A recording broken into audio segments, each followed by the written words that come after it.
It's crystal ball season, baby. Sooners got two more that dropped last night that I'm pretty stoked about because Elite Freak Day is this weekend, and I think these players are here. Let's talk about these two crystal balls and potential commitments coming up here in about 10 seconds.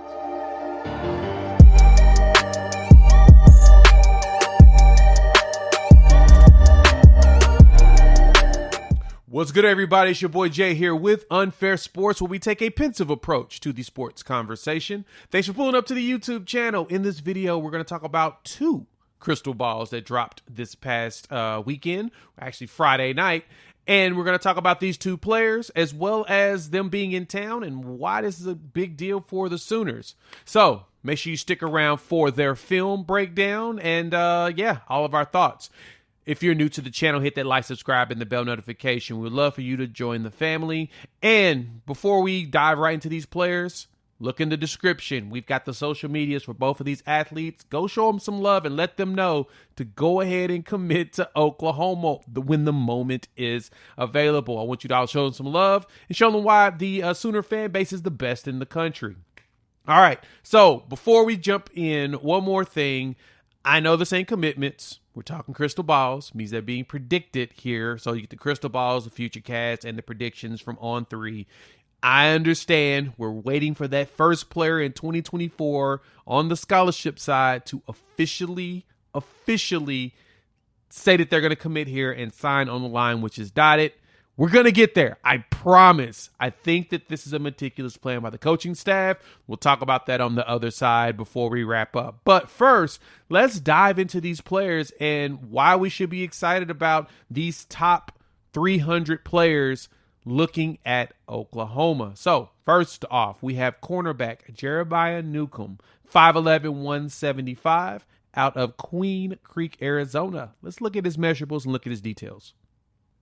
As stated about Jeremiah, we looking at him 5'11", 175 at Castile High School in Queen Creek, Arizona. He is a consensus top 300 player in the country. He is one of those players that will probably continue to rise as the year goes on. So I'm super stoked about the Sooners jumping on him early. Coach Jay Valai gave him an offer in November, and now the crystal balls are rolling in. And when I say the crystal balls were rolling in last night, my goodness, the covered wagon crew were busy because we got it from Steve Wiltfong over at 24/7. We got the director of recruiting, Chad Simmons, over at On 3. When those two popped down the line, I'm like, all right, who we got to wait for next? Got to get my local guys. And we got Brandon Drum from 24/7, and then Parker Thune dropped his. So when those two drop theirs, I get pretty confident after you see the big wigs do it.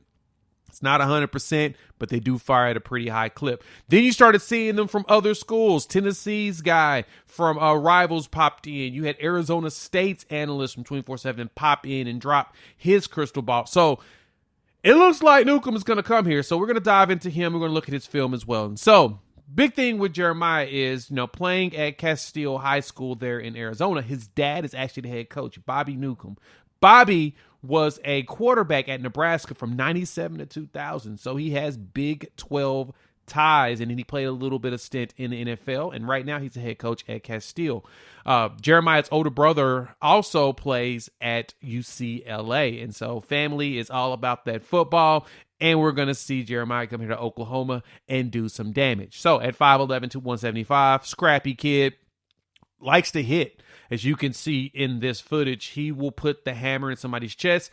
And because he played both sides of the ball, he's got some ability on the wide receiver side too. He can catch, he can run some routes, and he'll outrun people. So I'm ready to see what these 40 times look like coming down the line, especially once they start going to these camps. I'm thinking that Jeremiah is going to jump up the charts in the future. You probably can see him in the top 250, probably even in the top 200 before things finish up. But you never know. It just depends on the development, but I can see a future out of him, especially because he's a hitter. And we talked about this before in last year's class when we really started covering here for the first time here on Unfair Sports. is, Sooner fans, one of our biggest gripes has always been hitters. We want more hitters on the team, and it looks like this staff is grabbing those defenders. They like to hit behind the line of scrimmage and do some great open field tackles. That's going to be huge going forward as we transition into the SEC. So, Sooner fans, hop in the comments now. Let me know how you feeling about Jeremiah when you saw that film. Somebody you think you want on your team, go show them some love in the social medias. I put them in the description on purpose. That way you all can follow up with them. Now, let's talk about a wide receiver prospect that has been hit with the crystal ball before, but we got another one on Friday. Let's dive right into the measurables, all right? We've got Zion Kearney. He is a wide receiver out of Hightower High School in Mission City, Texas, basically in the Houston area. My man is a top 100 player in the country. The only recruiting site that doesn't have him top 100 is Rivals. They got him at the 130-ish range, but never fret. He is definitely a top player in the state of Texas. Looking at his measurables at 6'2", 6'3", almost 200 pounds. He's tall, he's big. But when you look at this film, I'm going to pop this up right now. We're going to go right into it. Just let it run in the background. He's a big boy. Like, look at that size. Look at that stature. And he's fast. He can catch passes in the backfield and make the magic happen on his own. I like seeing these type of players that are versatile, and I think that Zion is going to be one of those for the Sooners going down the line. So we have a reason to be excited about this big play-making player, do some magical stuff. So overall, there's no reason for us to not be excited about him coming here. We've gotten a couple crystal balls and predictions. So I can see a commitment coming down the line, and I feel like it's going to be imminent. But the big thing here is that the Sooners are going after some of the top players. I mean, a consensus 4 stars. We're getting a lot of these 4 stars. We've been getting 3 stars that should be 4 stars. We're getting 3 stars that's going to turn up to be 5 stars based upon the way they play. So you all should be excited about what we're doing here in Oklahoma, what these Sooner coaching staff is doing, because they're building something special. And every single player that comes through and says that they want to come here, their main reason is they love the culture. They love the way that Coach Brent Venables and staff are doing things. They love Coach Jay Valad. They love Coach Brandon Hall, Coach Todd Bates, Coach Miguel Chavis, Coach Beaton-Bowe. I mean, Coach Emmett Jones is walking in the door and bringing in some top prospects. And so, because of that, I want y'all to be stoked about that. Now that you see these 2 prospects, hop in the comments, let your boy know what you think about it. Make sure that you add an additional tab or go to their social medias a little bit later. Show them some love and remind them why the Sooner fan base is the best in the country. If you're new to the channel, hit that like, subscribe, and bell notification. You've made it this far, you may as well, because we're talking OU football. We're talking Colorado football. We're going to get a whole bunch more Colorado content coming down the line, and we're going to get a lot more college football content in general, just to keep you guys abreast of what's going on in the world, because we're in a really, really, really, really, really, really boring time up until football games hit.